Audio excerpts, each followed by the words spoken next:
സ്വാമി,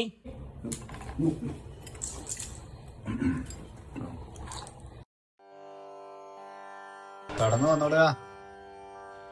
ഇരിക്ക. എന്താ വത്സന്റെ വിഷമം? സ്വാമി, എന്റെ പേര് വത്സൻ എന്നല്ല, ഗുണശേഖരൻ. വത്സൻ തന്നെ ആയിരുന്നു നല്ലത്. ഹരി, അതവിടെ വെക്ക. എന്താ കുട്ടിയുടെ വിഷമം? സ്വാമി, എന്റെ വിവാഹം നടക്കുന്നില്ല. അപ്പോ വിവാഹം നടക്കാത്തതാണ് കുട്ടിയുടെ വിഷമം. ഒരു വല്ലാത്ത വിഷമം തന്നെയാണ്. അതെ സ്വാമി. പെണ്ണാണലൊക്കെ തെറുതേടെ നടക്കുന്നുണ്ടല്ലോ അല്ലേ? ഇല്ലേ? 50 എണ്ണം കഴിഞ്ഞു സ്വാമി. 50 എണ്ണത്തിന് താങ്കളെ കൂടെ പിടിച്ചില്ല. എന്താ അവർക്ക് ഡിമാൻഡ്? അവർക്കല്ലായിരുന്നു സ്വാമി ഡിമാൻഡ്, എനിക്കായിരുന്നു. എന്താ ഡിമാൻഡ്? കുട്ടികളെ നോക്കണം, പിന്നെ ഫുഡ് ഉണ്ടാക്കണം, അമ്മേനെ നോക്കണം, പശുവിനെ കറക്കണം, കോഴിക്ക് തീറ്റ കൊടുക്കണം.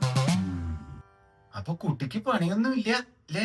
എനിക്ക് പണിയൊന്നുമില്ല സ്വാമി, പക്ഷെ കല്യാണം കഴിക്കണം.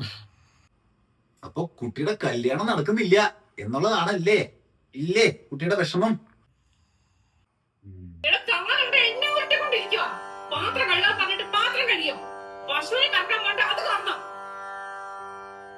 വിവാഹം നടന്നാൽ ഇതിൽ കൂടുതൽ വിഷമിക്കേണ്ടി വരും കുട്ടിയെ.